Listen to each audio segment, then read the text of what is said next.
Good afternoon, everybody, and welcome to the Geary seminar series for 2021. Today, I'm delighted to welcome Orla Kelly as our seminar speaker. Orla is an assistant professor in social policy in UCD. She specialises in studying sustainable human well-being, eco-social policy, sustainable development, and the social dimensions of climate change. So today, Orla is, in order to better understand the role of education in generating sustainable human well-being, Orla is analysing cross-national panel data for the period 1960 to 2015 to assess the relationship between the carbon intensity of well-being, otherwise known as the Ciwb. Orla will also today be evaluating the extent to which macroeconomic factors shape the association between education attainment and the carbon intensity of well-being. And finally, Orla will consider the national and international policy implications of my results.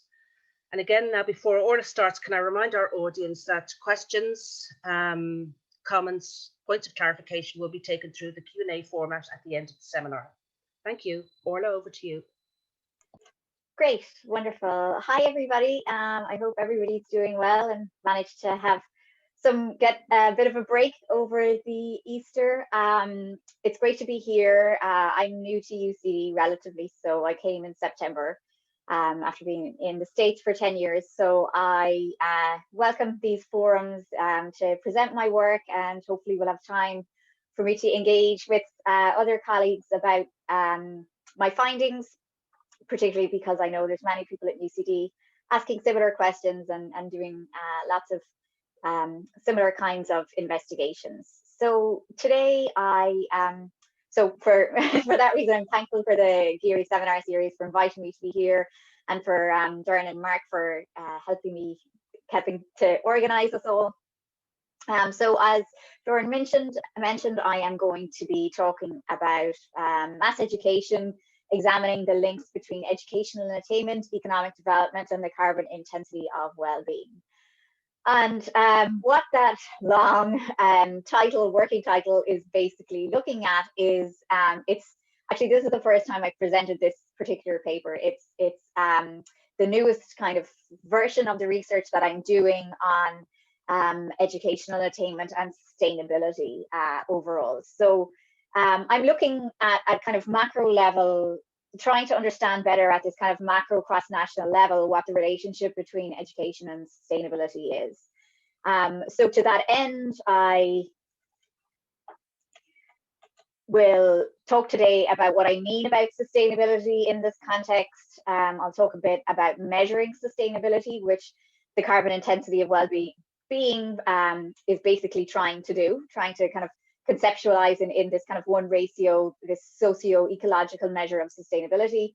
I'll talk about education and human and environmental outcomes. I'm a sociologist, I'm an environmental sociologist by training, so I'll do a little bit of talking about theory that informs my work, or I'll get excommunicated from the sociology club if I don't, but I won't spend too long. And then I will move along to the results, my preliminary results of this particular round of research, and I look forward to getting your feedback and having a discussion towards the end. Okay, so if we think about, for the purposes also of this talk, I'll first start by clarifying that I use the term sustainability and sustainable development interchangeably. I know this can be there's distinctions here, and there's a lot written conceptually about how we define these two things. But for these purposes, I'll kind of use the terms interchangeably.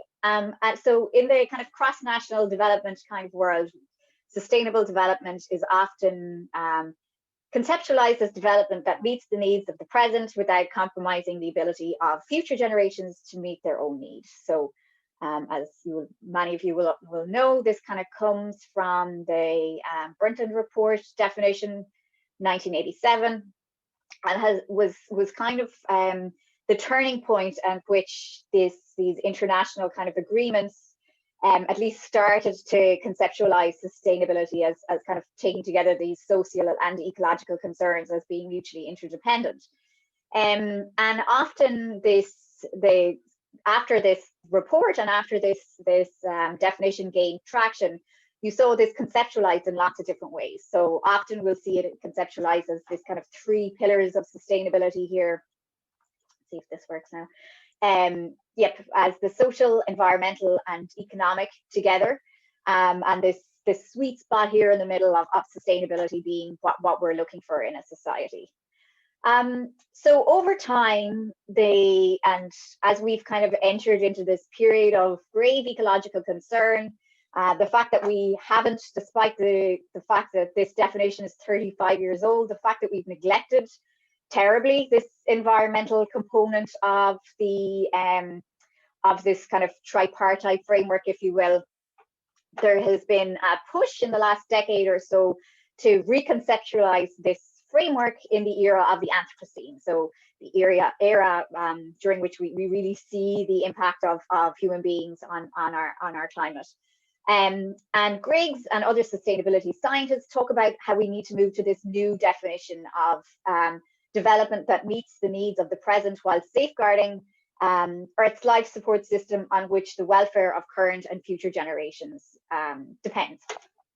So going back, if we go to this kind of back to this tripartite framework of these 3, this simple Venn diagram here, this new conceptualization as these kind of concentric circles, if you will, really take seriously the extent to which we as human beings and our society is totally embedded and dependent on the Earth's life support system, and really to try to push the need, not only, can we not neglect this, we urgently need to prioritize it, because as a society, we depend on it. And then it's also a deliberate effort to try to illustrate the extent to which the economy, the current socio-ecological arrangement, is a product of, it's a social construction of our current society. So this definition and this effort to really bring to the forefront the importance of ecological considerations, we can see in international policy making in terms of the Sustainable Development Goals. So, while the previous round of international development targets were really focused on addressing extreme poverty, this next round of goals are really more focused on addressing this sustainability, taking both the social and ecological into account. So as I've said, these goals and associated 169 associated targets are much more. This iteration really tries to take seriously the boundary that this Earth's life support system, and kind of bring it into the forefront and account for the interdependence of the social and the ecological. However, the goals and the associated targets, while extremely useful to us, a lot of work needs to be done to figure out how we can really account for how trade-offs and synergies. So for example, I'm talking today about education. So quality of education, there's a lot of research has been done about, particularly in the lower income context, the relationship between quality education and gender equality. And so and education, for example, and good health, or education and zero poverty.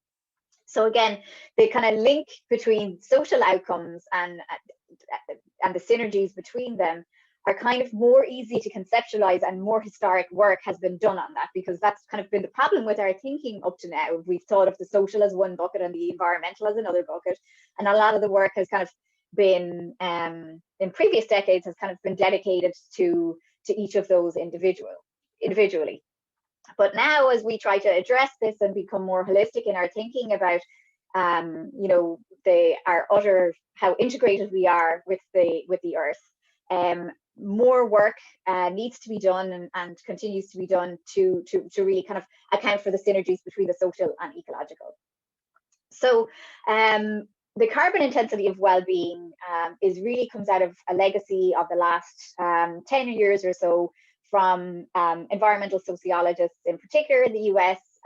So the carbon intensity of well-being that I'll be using today as my metric, my outcome for socio-ecological sustainability, began from Dietz, Rosa, and Yorks. They came up with this drawing on previous work of Zora and Rosa and others in the 70s. They tried to come up with this production function, if you will, for human well-being. And the idea was, if you had an equation whereby well-being, which is life expectancy in this particular paper, is the outcome, you could basically do analysis.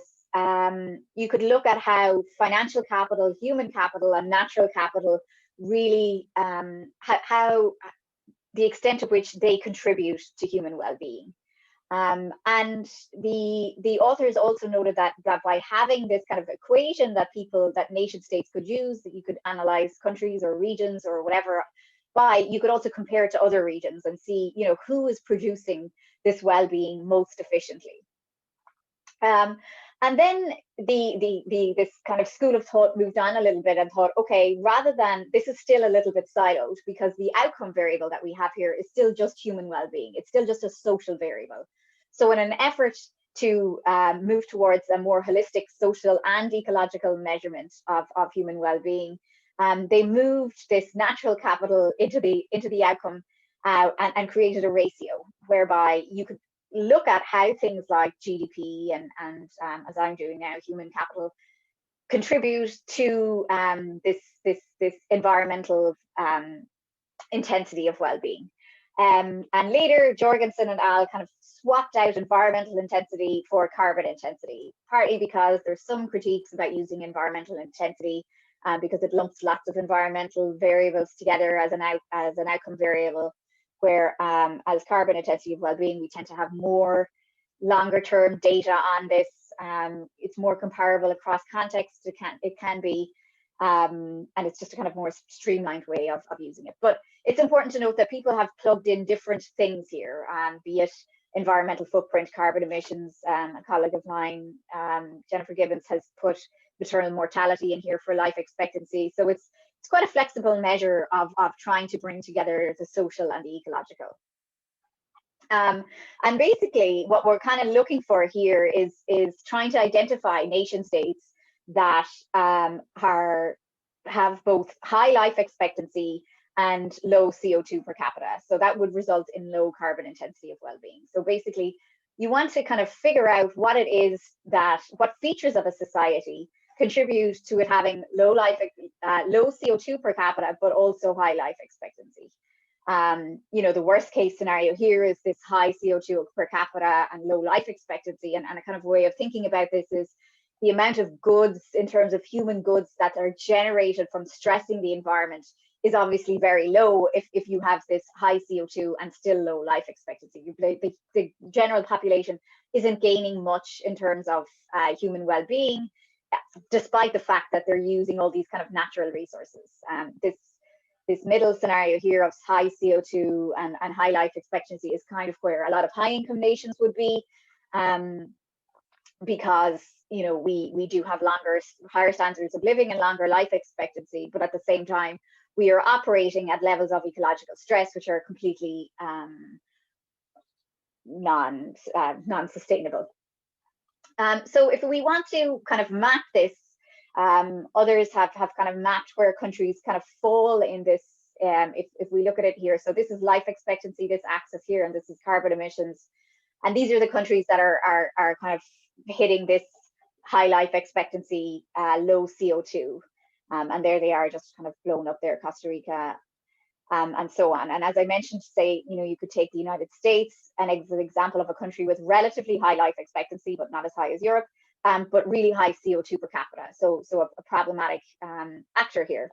And then you come down, and other lower income nations might have low CO2 per capita, but at the same time, life expectancy is low. So those countries, need to be afforded more energy to kind of raise their standard of living.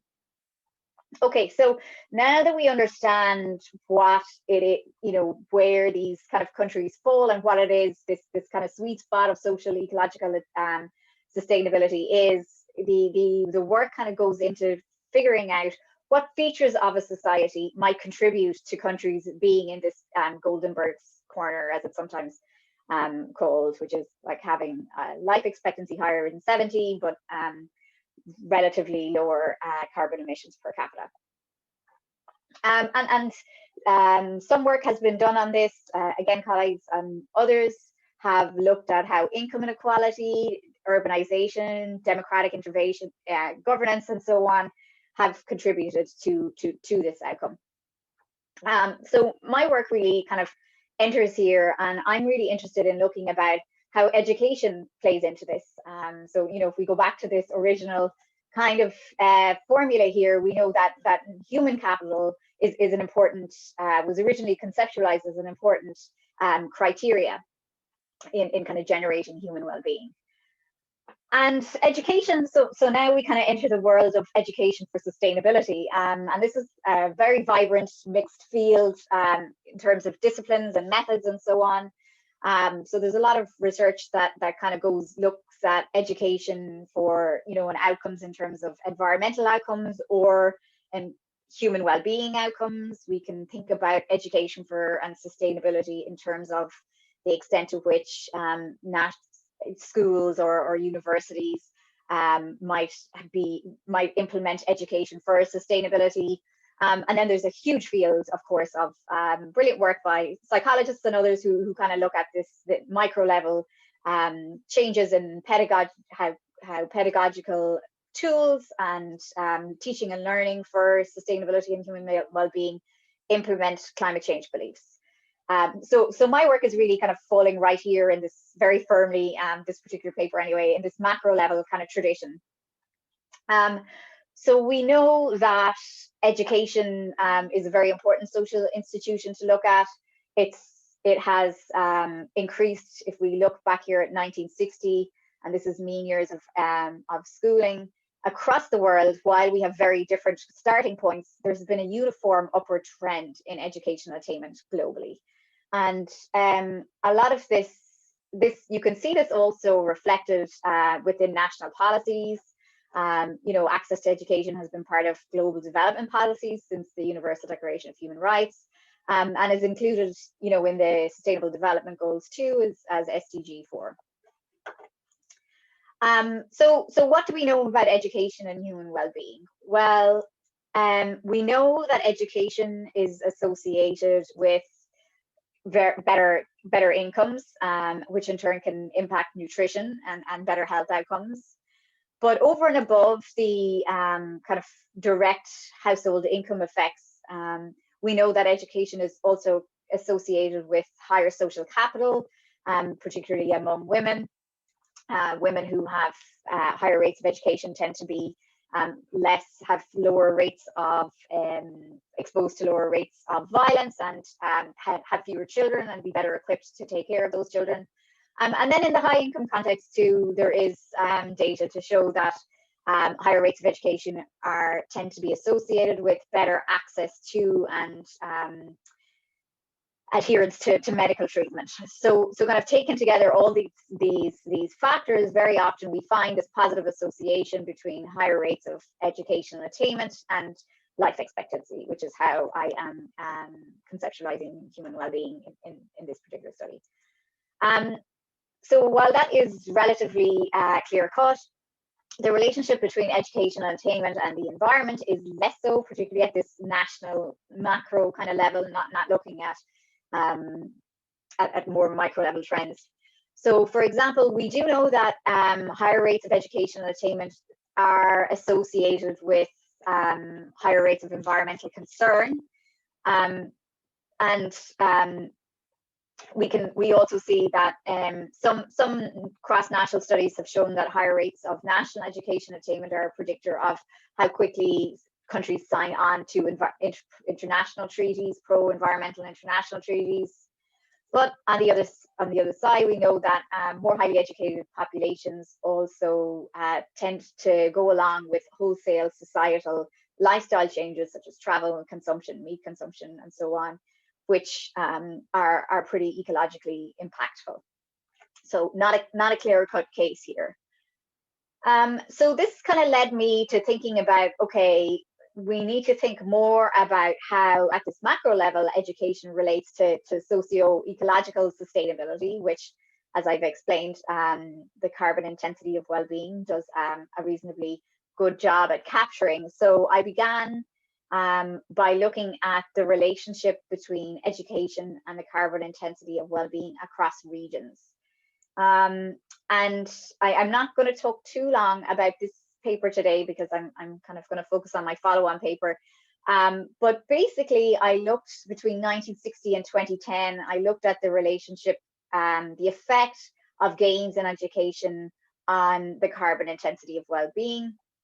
And I kind of found that education has played an important historic role in reducing nations' carbon intensity of well-being, but the kind of magnitude of this impact had actually decreased over time in all regions outside of kind of the West.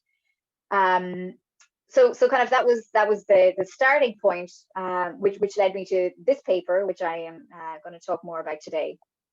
And in this paper, I think more about how education, I'll go basically what is the relationship between mass education and measured as average years of education attainment and the percentage of the population with a college degree and the carbon intensity of well-being. I assess how the relationship varies across low, middle and high income nations. And I also investigate if a nation's level of integration into the global economy affects the nature of this relationship. So these research questions were informed by two major macro sociological traditions that engage in both education and environmental and human well-being. And the first was world society perspectives, and this perspective developed through an analysis of the rapid structuration and expansion of mass schooling. And they basically used the expansion of mass education, so this kind of trend that I showed across the board, this upward trend in mass schooling, as evidence of evidence of this kind of movement towards a unified model of what a nation state should be, this world model of the nation state, as they say.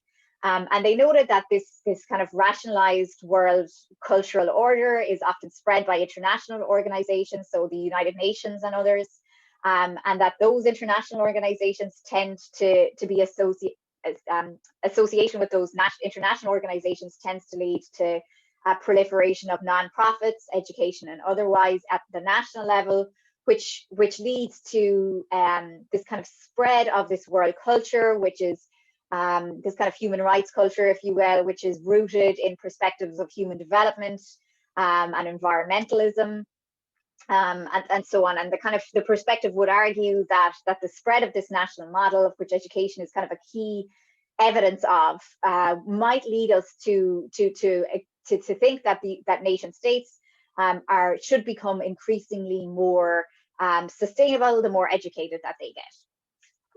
So it's kind of rooted in like this modernization kind of perspective. So that's kind of one side of it.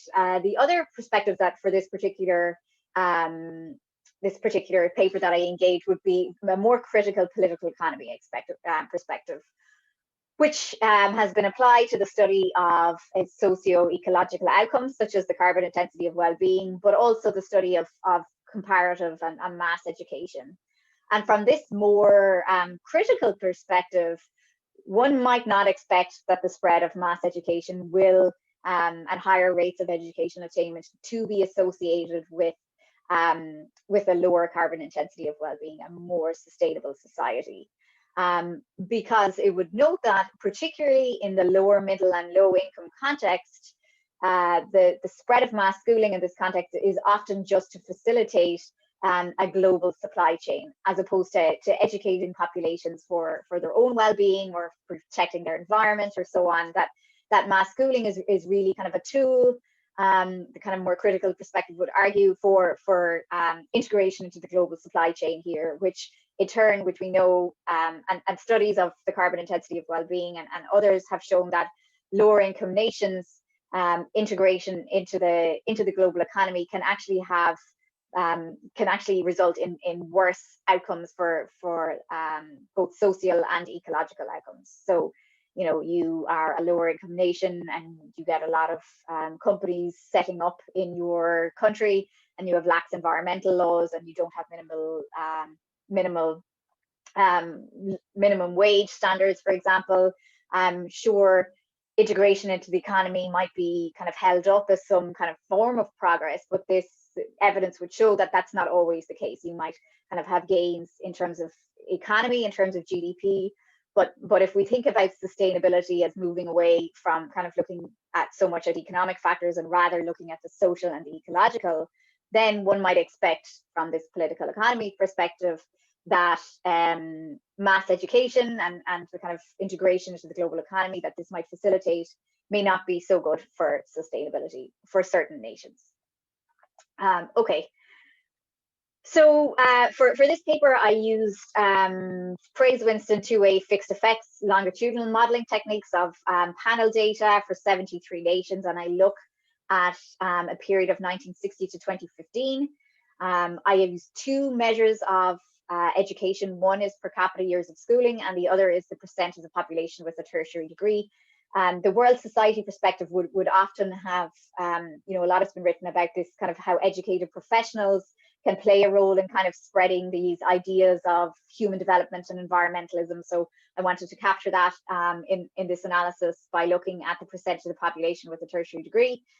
And then in terms of measuring how integration into the global economy affects this relationship, I operationalized that as exports as a percent of GDP, which is, there's a long line of research that uses that metric basically to kind of conceptualize integration into the global economy. And then I controlled for, these are pretty conservative models, so I controlled for GDP, so it's over and above the economic effects that I'm looking at here. I controlled for time and country level fixed effects. So I get, my models are all logged, so you can interpret the results as percent changes. Okay, so basically, first of all, I find no significant effects of higher education. So I just null findings basically for education, for rates of the population having a tertiary level degree and the carbon intensity of well-being. So I find no evidence that having more highly educated people is better for sustainability or worse. I just don't find anything to start with. So then I kind of, the rest of my analyses, I focus on looking at the predicted effects of education on carbon intensity of well-being. And in these models, education is operationalized here as average years of schooling. So how you kind of interpret this graph here is, so here we have time. Any result that we have below zero here is a good thing from a sustainability perspective. So for every increase, 1% increase in average years of schooling in 1960 in lower middle income nations, I predict a 0.2% lower predicted value in the carbon intensity of well-being. So if you think back, higher carbon intensity of well-being is bad, lower is better. So really, the more kind of dots that we see under the line, the better from a sustainability perspective. If we would like gains in educational attainment to be associated with higher education or with better sustainability outcomes, whereas these kind of dots above the line suggest that gains in educational attainment are predicted to be associated with higher levels of carbon intensity of well-being. So my nations here, I group nations by high, lower middle, upper middle nations on the basis of gross national income at the midpoint of the study. So some of these nations would kind of maybe have moved between these groups a little bit, but I thought the midpoint of the study would be a reasonable place to group them. So we can see for lower middle income nations, we see a consistently desirable effect of education on the carbon intensity of well-being. So between 1960 and 2015, we see this continuous effect whereby higher rates of educational attainment are associated with lower carbon intensity of well-being. For upper middle income nations, we see a similar trajectory up to about 1990. And after 1995, we kind of cross the threshold here from a desirable relationship to an undesirable one, where increases in education attainment are associated with higher carbon intensity of well-being. So what we don't want to see. And the kind of worst group in terms of outcome here are the lowest income nations. So from 1960 to 1995, I find no relationship between education and the carbon intensity of well-being. So no desirable relationship. But after that, or no relationship to speak of at all, statistically speaking. But after that, we see that the relationship between education and carbon intensity gets problematic. So it goes from being non-existent to crossing the threshold to being problematic after 1995.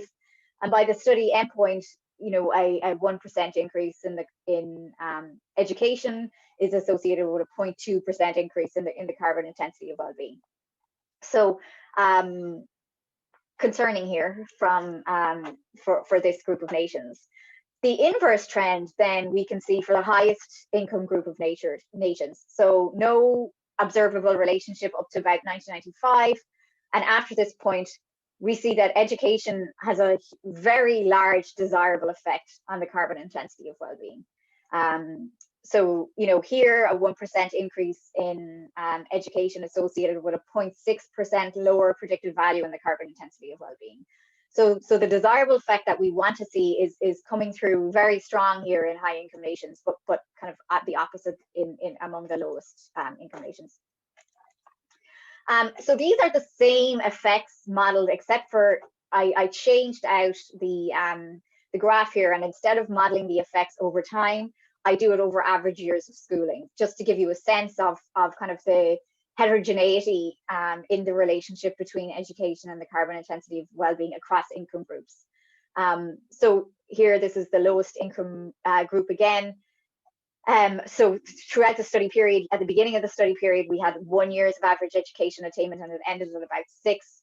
So for the first 3 years or so of average years of education attainment, we see no desirable effect or no significant effect. And then from 3 years on, we see this kind of undesirable effect coming ahead. And this just kind of maps the same relationship that we saw on the previous slide for low and middle income nations. Interestingly, you know, we see the relationship here for the highest income nations. This desirable relationship between education and the carbon intensity of well-being really appears when the average years of education attainment is about 10 years or so, and it continues as populations become more educated. So the final part of the analysis that I look at here looks at the role of exports as a percent of GDP in moderating this relationship. So you know, we can see that a nation's relative level of economic development plays a big role here in determining the rates of the relationship between education and the carbon intensity of well-being. I also check is how integrated into the global economy. Does that affect the relationship between CIWB and education? I find no kind of interaction effect here for the upper middle income group. I did find, depending on the analyses I found, depending on at a P.1 level, I did find that more integration into the global economy helps higher income nations. I didn't report in this particular model, but the most consistent relationship that I found in these models is that for lower middle and low income nations, the desirable effect between education and the carbon intensity of well-being is being suppressed or is being amplified, or in the case of lowest income nations, the undesirable effect is being amplified the more integrated into the global economy that they become. So this 0.4 value here would represent, so for every 1% increase in the carbon intensity of well-being that we see that's associated with growing education rates, that problematic relationship basically intensifies, is moderated by the level of integration into the global economy. So basically, what I found is that I didn't find a significant relationship between the percent of the population with a college degree and the carbon intensity of well-being. For high income nations, after 10 years of per capita attainment, we are seeing this very high rates of this pretty significant and substantive relationship whereby education is associated with lower carbon intensity of well-being in this latter part of the study period. In upper middle income nations, gains in educational attainment cross over at just 6 years of schooling, from being from contributing to more sustainable societies to less sustainable. For lower middle income nations, that problematic crossing of the threshold doesn't happen. We see a marginal but a consistently beneficial relationship between gains in education and carbon intensity of well-being. And for the lowest income group, for most of the study, we see no relationship. And then for the last 15 years or so, education is associated with a higher carbon intensity of well-being. And if we map that over average years of schooling, as opposed to the actual year, we see that this happens after just 3 years of per capita schooling. So if we also look at the moderating effect of exports as a percent of GDP, we can kind of surmise that world economic integration in the form of exports as a percentage of GDP amplifies the effect of education in unsustainable ways for nations in the lowest income groups. So what does this mean in terms of policy implications? Well, we can see here that a lot of fantastic work has been done at kind of the macro level of really thinking about how education can improve human well-being, and a lot of kind of mixed results in thinking about the implications of more educated societies for environmental outcomes. But there's really a need now in this Anthropocene, as we kind of moved conceptualizing sustainable development and sustainability as human well-being being kind of embedded in this life support system of the earth. We need to kind of pay theoretical attention to that in terms of, and also policy attention in terms of how we think about education.